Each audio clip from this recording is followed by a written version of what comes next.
Você já abriu um gráfico e sentiu que estava olhando para um código impossível de decifrar? Muita gente tenta operar por sorte, mas o segredo dos grandes traders não é adivinhar o futuro, e sim ler o presente. No vídeo de hoje eu vou te ensinar a ler cada vela, cada pavio, cada padrão tá tentando te dizer, da anatomia básica até as ferramentas mais avançadas. Então já deixa o seu like, se inscreve e bora!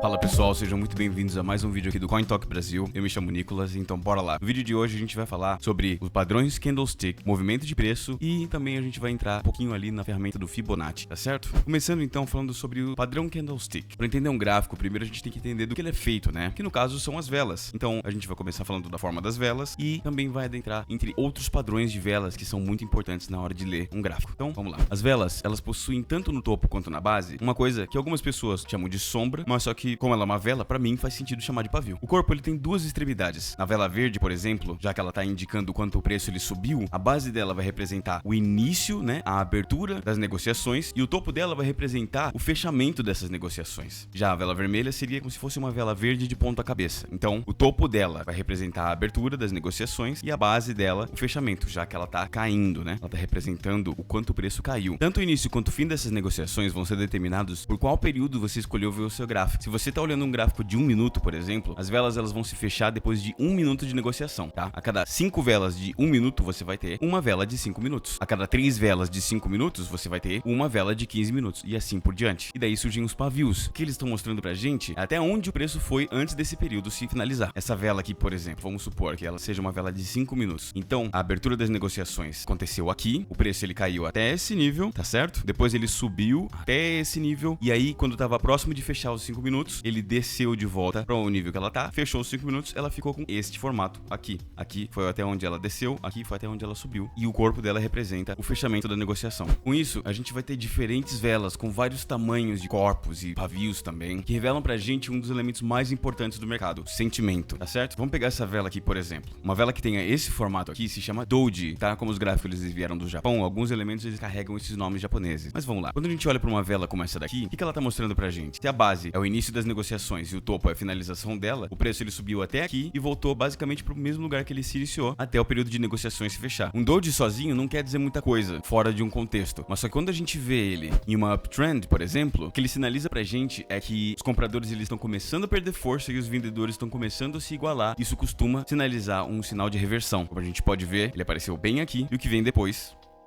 Então esse cara aqui, ele costuma ser um sinal de reversão. O contrário pode ser dito de um doji que se pareça com esse aqui também. Se a gente vê ele aparecendo no final de uma downtrend, como a gente viu aqui, isso pode ser um sinal claro de que os vendedores estão perdendo força e os compradores estão começando a retomar o controle. O Fair Value Gap ele é composto por 3 velas. Ele acontece quando os pavios da primeira vela e o da terceira vela, eles não se encontram no meio do corpo da segunda vela, criando esse vácuo onde só um dos lados operaram. No caso do Bullish Fair Value Gap, só os compradores operaram. No caso do Bearish, só os vendedores. Ele pode indicar pra gente tanto uma possível zona de suporte quanto uma zona de resistência. Só que como houve esse movimento parcial de só um dos lados, geralmente a gente pode esperar que o preço ele tente encontrar de novo essa região antes dele dar seguimento ao movimento de alta. No caso do Bearish Fair Value Gap, seria o oposto. Quando os vendedores eles operam sem influência dos compradores, a gente pode esperar que o movimento ele retorne àquela região antes de dar o seguimento ao movimento de baixa. Vamos então para as Engulfing Candles, tá? A gente dá esse nome quando em uma sequência de 2 velas, a segunda ela é consideravelmente maior do que a primeira, tanto na parte de baixo quanto na parte de cima, tá? Daí o nome Engulfing, porque parece que a primeira tá sendo engolida pela segunda. Lá ele. Geralmente essas velas elas representam um sinal de reversão de tendência, tá? Quando a gente vê esse elemento aparecendo numa onda de baixa, como a gente pode ver bem aqui, é muito provável que o que vem a seguir seria uma onda de alta, tá? E o contrário também pode ser dito no Bearish Engulfing Candles. Quando uma vela vermelha tá engolindo uma vela verde, a gente pode esperar que em uma tendência de alta, quando esse elemento aparece, já vai vir uma onda de baixa logo a seguir dele.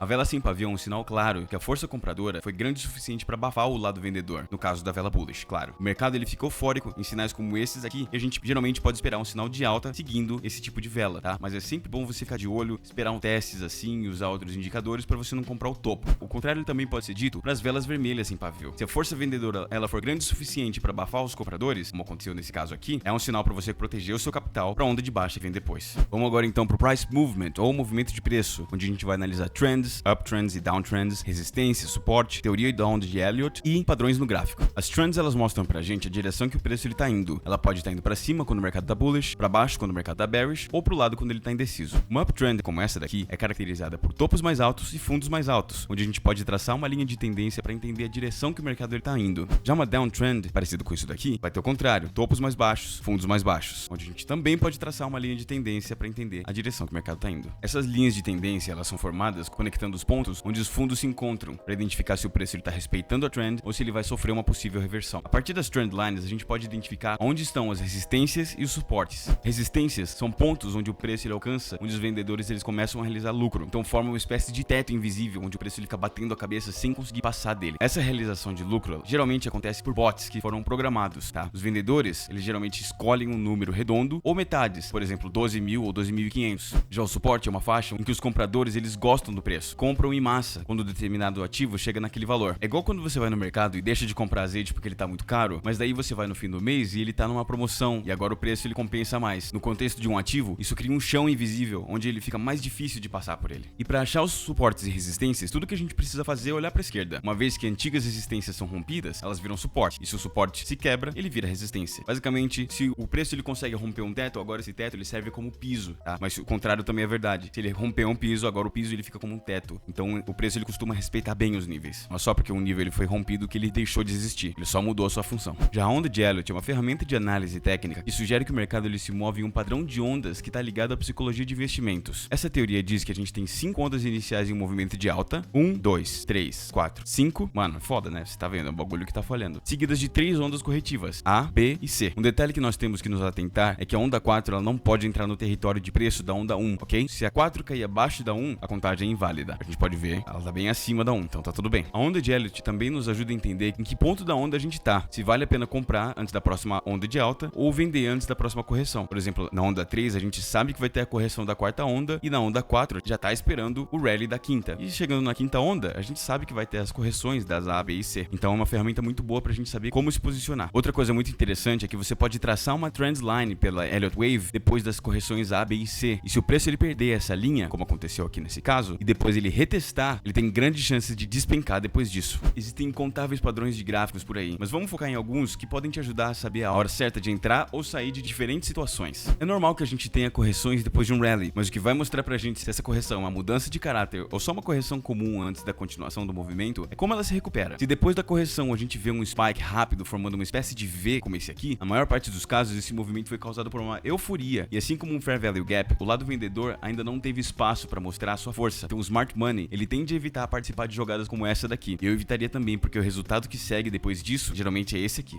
Já quando a recuperação ela vem mais lenta, mostrando um equilíbrio na contribuição entre os compradores e os vendedores, a gente acaba com um formato mais próximo de um U, como esse aqui, que traz a ideia de que esse movimento ele aconteceu sem afobação, onde os vendedores e os compradores eles chegaram a uma espécie de acordo de preço e abre um espaço muito maior para a continuação no movimento de alta. A gente também tem a extensão Fibonacci. Ela nos ajuda a prever possíveis movimentos depois de um padrão e também a entender os possíveis topos que possam vir a acontecer, assim como resistências e suportes. No screener que você estiver usando, selecione a opção Trend Based Fib Extension. Depois disso você vai traçar uma linha do início do movimento até o topo e depois do topo até a primeira correção. Com isso o próprio screener vai traçar uma linha Fibo. O que você vai fazer agora é encontrar a linha 61.8, pois é ela que vai indicar um possível topo. Depois disso você pode esperar uma possível correção de mais ou menos uns 50%. Existem outras linhas importantes quando se trata de Fibo, mas para tratar de todas elas é preciso de um vídeo todo só para isso. Outro uso muito interessante do Fibonacci é o seguinte: as tendências elas nunca acontecem numa linha reta. Todas elas têm correções ao longo do caminho, mas para saber se elas são só correções mesmo antes de continuar o rally ou se elas indicam uma reversão, a gente tem uma outra ferramenta que a gente pode usar, que seria o Fib Retracement. Com isso, você vai lá no screener que você está usando, seleciona lá o Fib Retracement e daí a gente vai fazer o contrário. A gente vai traçar uma linha do topo até a base, certo? Só que daí a gente vai lá nas configurações, né? E a gente vai fazer o seguinte, a gente vai deixar selecionado somente o 0.38, o 0.61, 1 e o 0.5, ok? Para facilitar a nossa vida. E aí o seu gráfico vai ficar parecendo com isso daqui. Tá, mas e depois que a gente traçar o Fib Retracement, no que a gente tem que prestar atenção? Bom, se a correção ela descer só até a linha do 6.18, então as chances de uma continuação de alta são bem grandes. Já nesse outro exemplo aqui, como a gente pode ver, se a gente traçar uma linha do Fib Retracement, a gente pode ver que a correção ela aconteceu até a faixa do 0.38. E o que acontece em seguida, que boa parte das vezes isso antecede o movimento de baixa.